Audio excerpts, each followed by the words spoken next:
आणि आता बातमीपत्रामध्ये आपण पाहणार आहोत प्रत्येक जिल्ह्यातली बातमी अतिशय वेगवान स्वरूपात बातमी 36 जिल्ह्यांची या बातमीपत्रात सुरुवात करूया। पुणे महापालिका हद्दीत नव्याने समाविष्ट झालेल्या 23 गावांमध्ये पालिकेने कोणत्याही सुविधा दिल्या नाहीत। मात्र अनधिकृत बांधकामांवर तिपटीने मालमत्ता कर वसुली करण्यात येते। त्याविरोधात निदर्शनं करत राष्ट्रसेवा समूहाने गाव विकणे आहे अशा पाट्या लावून पुणे महापालिकेचा निषेध नोंदवलाय। चंद्रपूर जिल्ह्यातील सिंदेवाही लोणवाही नगरपंचायतीच्या कचरा गाडीला अचानक आग लागली। चालक आणि नागरिकांनी पाणी टाकून आग आटोक्यात आणण्यासाठी धावपळ केल्याने आगीवर नियंत्रण मिळवण्यात आलं। तांत्रिक बिघाडाने आग लागल्याची माहिती मिळते आहे। आपल्या विविध मागण्यांसाठी परभणी महापालिकेचे कर्मचारी कामबंद संप करतायत। संपाच्या तिसऱ्या दिवशी महापालिकेचं कार्यालय ठप्प पडल्याचं दिसून आलं। सोबतच प्रभाग समितीच्या कार्यालयांना देखील कुलूप लागल्यामुळे सर्वसामान्य नागरिकांची कामं रखडली। छत्रपती संभाजीनगरच्या खुलताबादमध्ये मदरशामध्ये दुकानातील घड्याळ चोरलं म्हणून एका विद्यार्थ्याला बेदम मारहाण करण्यात आली आहे। तसंच त्याच्या पाठीवर थुंकत विद्यार्थ्यांनी त्याला चोप दिला। या प्रकरणी एका मौलानाला अटक करण्यात आली आहे तर एक मौलाना फरार आहे। फक्त 100 रुपयांचं घड्याळ चोरलं म्हणून ही मारहाण करण्यात आली।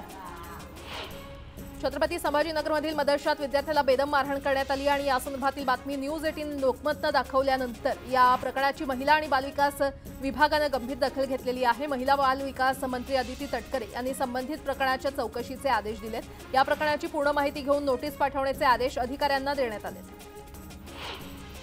नंदुरबार जिल्ह्यामध्ये 10वीच्या परीक्षेच्या पहिल्याच दिवशी कॉपी बहाद्दरांचा सुळसुळाट पाहायला मिळाला। धडगाव तालुक्यातील एसवी ठकार परीक्षा केंद्राच्या मागील बाजूच्या खिडक्यांमधून कॉपी पुरवण्यासाठी नातलगांची धावपळ पाहायला मिळाली। प्रशासनाने मात्र याकडे दुर्लक्ष केल्याचं दिसून आलं।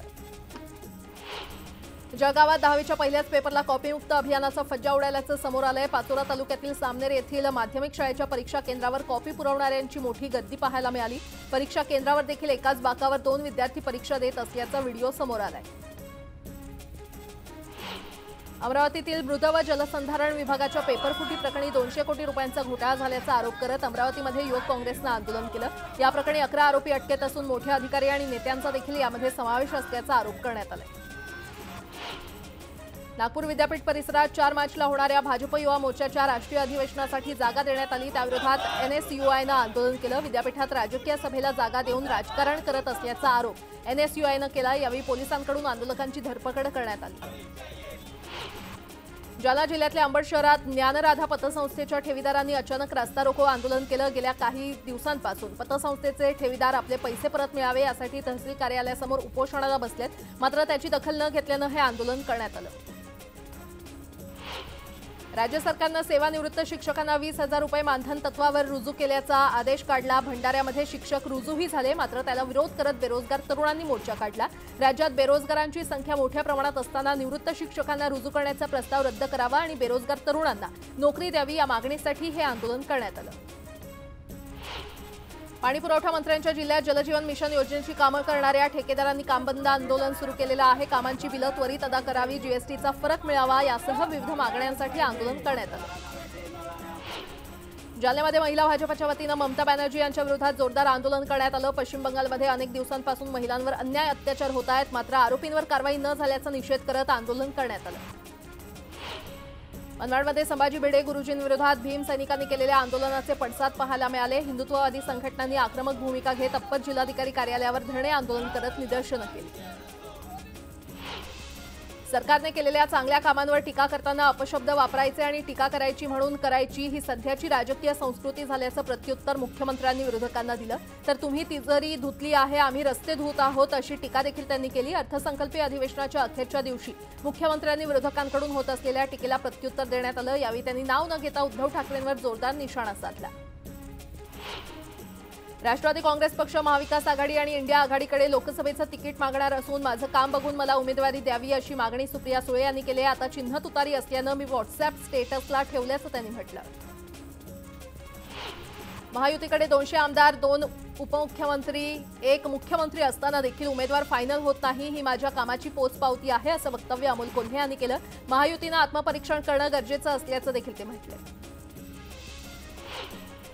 संभाजीनगर लोकसभा निवडणूक लढवण्यासाठी उमेदवारांची गर्दी वाढायला लागली आहे। भाजपतर्फे भागवत कराड, उद्धव बाळासाहेब ठाकरे गटातर्फे चंद्रकांत खैरे आणि MIMच्या वतीनं इम्तियाज जलील यांच्यानंतर आता मराठा आरक्षणाचे याचिकाकर्ते विनोद पाटील यांनी देखील उडी घेतली। अपक्ष लढणार असल्याचं त्यांनी म्हटलंय। शरद पवारांचा बालेकिल्ला असलेल्या बारामती येथे मुख्यमंत्री एकनाथ शिंदे, उपमुख्यमंत्री फडणवीस आणि उपमुख्यमंत्री अजित पवार यांच्या उपस्थितीमध्ये 2 मार्च रोजी नमो महारोजगार मेळाव्याचे आयोजन करण्यात आले। या दरम्यान शरद पवार यांनी मुख्यमंत्री आणि दोन्ही उपमुख्यमंत्र्यांना बारामती दौऱ्यावेळी जेवणाचं निमंत्रण दिलं होतं। दरम्यान शरद पवार यांनी दिलेलं हे निमंत्रण मुख्यमंत्री एकनाथ शिंदे आणि उपमुख्यमंत्री फडणवीस यांनी नाकारले। दोघांनीही या संदर्भात शरद पवारांना एक पत्र लिहिलंय। दरम्यान पूर्वनियोजित कार्यक्रमांमुळे बारामतीतील कार्यक्रमाला उपस्थित राहू शकत नसल्याचं त्यांनी पत्रामध्ये नमूद करून शरद पवारांनी दिलेलं निमंत्रण शिंदे आणि फडणवीसांनी विनम्रपणे नाकारलेलं आहे।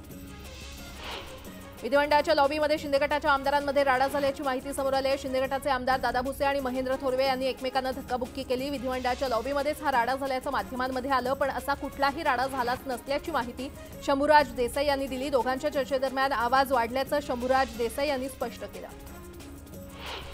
भुसे आणि थोरवे वादाचे पडसाद विधानसभेत देखील उमटले। या वादाचं सीसीटीव्ही तपासून चौकशी करण्यात यावी अशी मागणी विरोधकांनी केली, तर कोणत्याही चौकशीस तयार असून असा वाद झालाच नसल्याचं दादा भुसे आणि उपमुख्यमंत्री फडणवीसांनी सांगितलं। खासदार सुप्रिया सुळे यांनी महाविकास आघाडीकडून स्वतःची उमेदवारी जाहीर केली आहे। सुळे यांनी व्हॉट्सअप स्टेटसवर बारामतीतील उमेदवाराचं नाव म्हणून स्वतःचं नाव आणि तुतारी चिन्ह लावल्यानंतर चर्चांना सुरुवात झाली आहे। अमरावतीच्या खासदार नवनीत राणा 4 एप्रिल रोजी नागपुरात भाजप अध्यक्ष जे.पी. नड्डा यांच्या उपस्थितीमध्ये भाजपमध्ये पक्षप्रवेश करणार असल्याची सूत्रांची माहिती आहे। आगामी लोकसभा निवडणुकीमध्ये नवनीत राणा कमळ चिन्हावर निवडणूक लढणार असल्याची सूत्रांची माहिती आहे। नांदेडमध्ये काँग्रेस पदाधिकाऱ्यांच्या बैठकीत काही कारणावरून कार्यकर्त्यांमध्ये वाद झाला। यावेळी दोन्ही गटात धक्काबुक्की देखील झाल्याचं पाहायला मिळालं। बुलढाण्यासह खामगाव तालुक्यात झालेल्या गारपिटीनं शेतकऱ्यांच्या हाती आलेलं पीक नष्ट झाले। या नुकसानीचे तात्काळ पंचनामे करत शेतकऱ्यांना हेक्टरी 50,000 रुपये मदत द्यावी अशी मागणी शिवसेना उद्धव बाळासाहेब ठाकरे गटानं केली आहे। त्यासाठी मोर्चा काढत मुख्यमंत्र्यांना निवेदन देण्यात आलं। यासोबतच इतरही काही महत्त्वाच्या बातम्या आपण पाहणार आहोत। तुर्तास एक छोटासा ब्रेक घेऊन लगेचच परत येतोय। पाहत रहा न्यूज 18 लोकमत। ब्रेकनंतर आपलं पुन्हा एकदा स्वागत। उर्वरित बातम्या पाहूयात। छत्रपती संभाजीनगरच्या वाळूज एमआयडीसी परिसरातील रांजणगाव शेणपुंजीमध्ये घरगुती वादातून पतीनं पत्नीची गळा दाबून हत्या केल्याचा प्रकार समोर आलाय। आरोपी पतीला पोलिसांनी अटक केली आहे। दिव्यांग वित्त आणि विकास महामंडळ अंतर्गत कर्जवाटप प्रक्रियेच्या अर्जाचं बीडच्या परळी येथे उद्घाटन करण्यात आलं। 50 दिव्यांग बांधवांना 2.5 कोटी रुपये कर्ज वाटप करण्यात आलं। बीड शहरातील नागरिकांनी नगरपालिकेचा तब्बल 6,37,00,000 रुपयांचा कर थकवलेला आहे। त्यामुळे नगरपालिकेनं थकीत कर वसुली करण्यासाठी विशेष मोहीम सुरू केलेली आहे। या बातम्यांसह या बुलेटिनमध्ये वेळ झाली इथेच थांबण्याची। मात्र ताज्या घडामोडींसाठी पाहत रहा न्यूज 18 लोकमत।